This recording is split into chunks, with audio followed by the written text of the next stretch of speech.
Hello,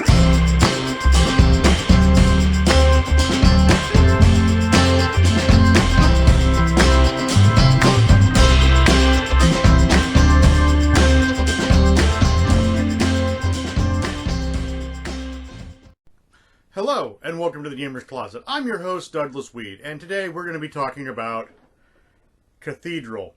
Cathedral is a two-player game that was manufactured in 1979. It seats 2 players, runs for about 20 minutes of game time, and is rated for ages 8 and up. But let's dig into it a little further, shall we?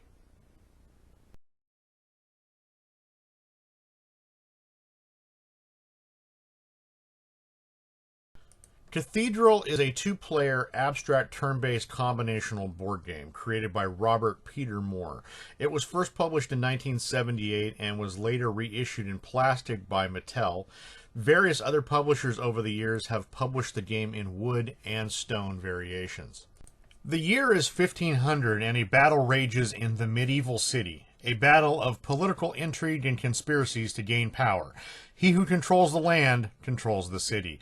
Within the city, the cathedral stands alone, a sanctuary from the struggle, yet as a dominant force within the city, the cathedral plays a key role in determining the winner and the loser of the battle of the medieval city. Cathedral is a game of intrigue and strategy, of plotting and planning, of moves and counter-moves, to occupy and control as much of the city as you can. With its basics learned in minutes, Cathedral can provide hours of intriguing entertainment as you battle your opponent to build and control the medieval city. One variation of this game I do want to mention is Cathedral World, where they replaced all of the medieval architecture with world landmarks such as the Great Pyramids, Big Ben, and the Leaning Tower of Pisa, the Eiffel Tower, and many others. You can also play this game in many different countries in many different languages such as the United States, England, and Canada, as well as German, Spanish, and Australia. This game does come with multiple pieces. It comes with 14 light buildings, 14 dark buildings, 1 cathedral, 1 game board, and 1 set of instructions.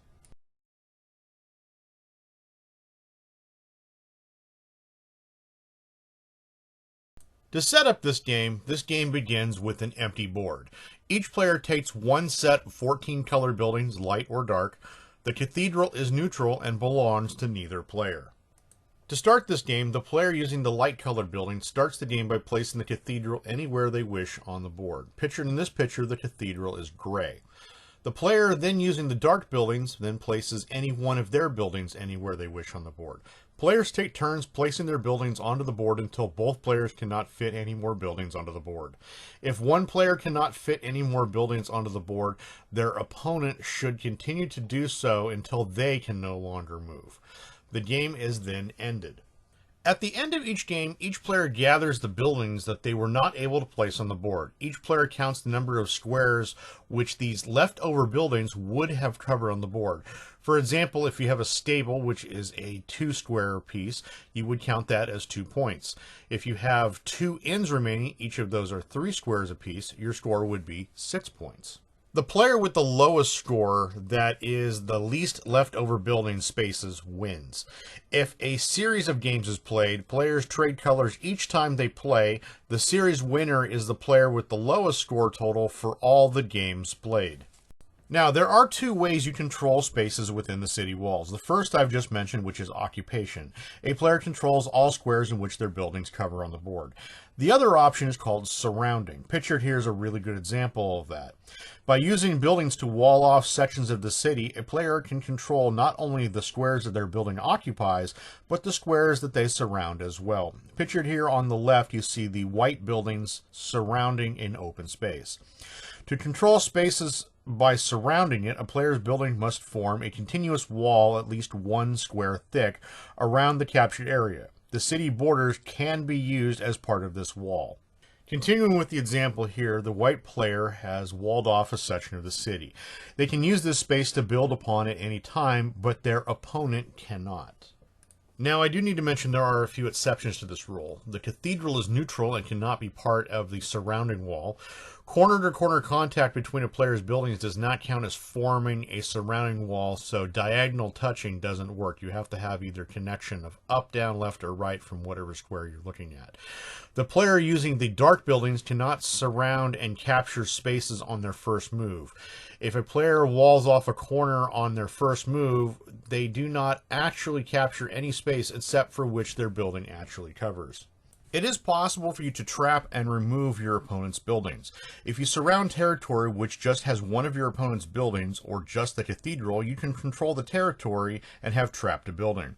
When you trap a building, you remove it from the board and return it to your opponent. Your opponent can replay the piece anywhere else on a later turn. A trapped cathedral is removed from the board, but is not replayed for the rest of the game. When you trap a building, you must remove it immediately. If not, the building remains on the board and the surrounded area does not become yours. The final thing I do need to mention that there is a trap defense to trapping and removing buildings.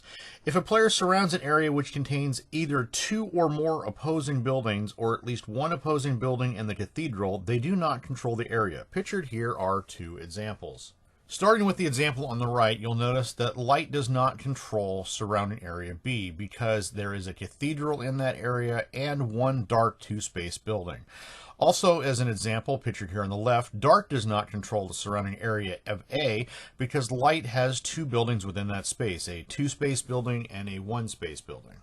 Remember, the object of the game is to use your buildings to occupy and control more space within the city walls than your opponent does. So, happy building.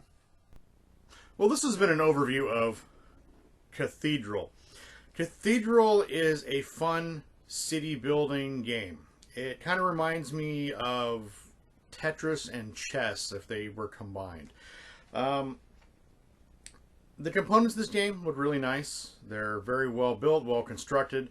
The Mattel version that I have here, everything's in a nice plastic. It has a lot of nice features on it to the point where you can make out buildings, you can make out small features like wells and trees and things like that. So it has a really nice city look to it. The later editions are in wood. They're more of a basic structure, but I like the Mattel version a little bit better because, like I said, it looks a lot nicer. So buildings actually look like buildings, castles, inns, houses. So overall, thematically, I prefer the Mattel version over the other versions. But it's, like I said, it's a very nice constructed game. If you haven't played Cathedral before, it's very easy to pick up, very easy to play. It's very kid-friendly, so if you want a family game night, it's a very good option for you. If you want a game with a friend, like I said, it's a two-player game, it's still a really nice option. So if you want to sit down and have a very nice time with a friend, Cathedral is a really good option for you. It has a nice level of strategy to it. It's got a like I said, chess elements to it, so you have to try to figure out what is the best move you can put onto the city. Overall, it's a very well built, very simplistic game, but being simplistic, it's not for the faint of heart. I would say it's a very, very good game. If you haven't played Cathedral 4, I'd recommend taking a look at it. They're very easy to find. They go online from anywhere from about $10 to $40. You can find it very easily. It's still currently in print today through many different manufacturers that are out there. As I mentioned, they also released Cathedral World, where they changed everything to world landmarks. So that may be an option if you want to do traveling or something like that, or if you want to get into a little more involved with it. It'd be an interesting option for you.